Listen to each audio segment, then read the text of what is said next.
Two chromosomes together make up a homologous pair where both chromosomes have, दोनों chromosome homologous pairing करें तो उनमें क्या होना चाहिए, उनके अंदर जो मेन चीज़ होनी चाहिए सेम जीन्स होनी चाहिए द सेम पोजीशन, ताकि क्रॉसिंग ओवर हो तो बिल्कुल सेम पोजीशन पर ही हो, इसलिए तो इसका करेक्ट आंसर था same gene on the same position. Next question, which of the following process involve meiosis. Meiosis में क्या होता है, रिडक्शन डिवीजन होती है, हैप्लॉइड सेल्स बनते हैं, तो जब गैमेट्स बनते हैं तभी आइदर एग सेल या स्पर्म सेल्स, तो यानी इसका जो करेक्ट आंसर था वो डी था। बाकी सब में नंबर ऑफ क्रोमोसोम्स कंजर्व रहते हैं, मीन्स डिप्लॉइड ही रहते हैं, सिर्फ डी के अंदर हैप्लॉइड नंबर ऑफ क्रोमोसोम्स हो जाते हैं। Next question, which phase of the cell cycle are collectively called interphase. हमें पता है G1 G2 और S फेज को कहते हैं। मियोटिक फेज नहीं आता इंटरफेस के अंदर, तो इसलिए तीनों में M था, तो ये तीनों रॉन्ग हो गया और बी हमारा करेक्ट आंसर है। During the development of brain our body create billions of cell more than required. Those cells which do not form synaptic connections undergo death so that the remaining cells can function well. This is an example of, हमें पता है किसकी example है, apoptosis की है, ठीक है।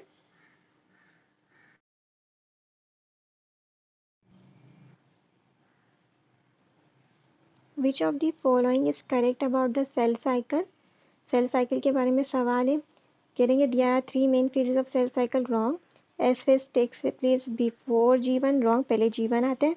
It takes place in prokaryotic cells only, गलत, it takes place in eukaryotics cells. Mitotic phase is shorter than interphase, हाँ बिल्कुल सही है। हमें अगर सेल साइकिल की डायग्राम याद हो तो माइटोटिक फेज इतना छोटा सा होता है, इंटरफेस इतना बड़ा होता है, इसलिए इसका करेक्ट आंसर डी है। The skin cell do not enter G0 phase of the cell cycle as they keep on dividing, मतलब स्किन सेल्स डिवाइड होते ही रहते हैं, इसलिए वो G0 फेज में इंटर नहीं। विच of the following diagram shows the metaphase of meiosis.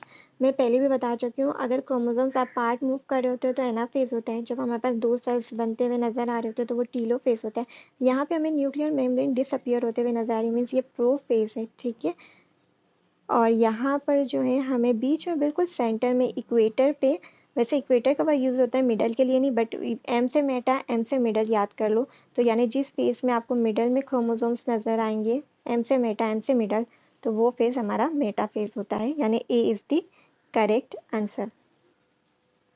Next question, which of the following correct about the nature of chromosome and pairing of chromatid during the crossing over in meiosis. ये question पहले भी repeat हो चुका है, हमें पता है non sister chromatids होती हैं और क्रोमोसोम्स की पेयरिंग होमोलोगस क्रोमोसोम्स के दरमियान होती है, mean same gene at same position, तो इसका आंसर ए करेक्ट था। Nature of chromosome homologous, pairing of chromatids non sister chromatids.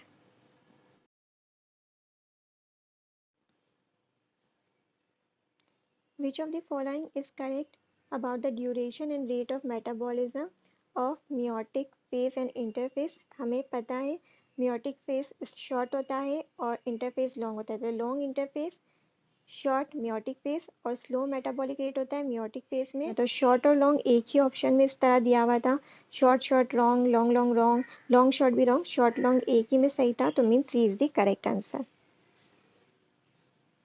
The diagram show an event of prophase first prophase 1 during the meiosis. Prophase 1 का phase दिखा रहा है। Which of the following describe the process showing अब। यहाँ पे हमें homologous chromosomes नजर आ रहे, ठीक है, और नॉन सिस्टर क्रोमेटिड्स के दरमियान साइनेप्सिस पेयरिंग होती हुई नजर आ रही है, इसलिए इसका आंसर है synapsis between non sister chromatids, B is the correct answer. Which phase of the cell cycle are collectively called interphase. हमें पता है G1 G2 और S फेज। माइटोटिक फेज जो है ना इंटरफेस का पार्ट नहीं है, सेल साइकिल का पार्ट है बट इंटरफेस का पार्ट नहीं। इंटरफेस के बाद G1 G2 और S फेज है, इसलिए इसका करेक्ट आंसर सी है। Next question, the original number of chromosome in daughter cell is maintain when the parent chromosomes undergo. हमें पता है रेप्लिकेशन के अंदर नंबर ऑफ क्रोमोसोम्स मेंटेन रहते हैं रेप्लिकेशन ऑफ DNA की वजह से, ठीक है, तो इसलिए इसका करेक्ट आंसर डी है। All of the following are the advantage of mitosis except, means हमें चूज करना है जो माइटोसिस का एडवांटेज नहीं है। एसेक्सुअल रिप्रोडक्शन एडवांटेज है, सेल रिप्लेसमेंट एडवांटेज है, the genetic stability is also the advantage, genetic variation is not the advantage. Genetic variation meiosis में आते हैं, इसलिए इसका जो राइट आंसर है वो जेनेटिक वेरिएशन है।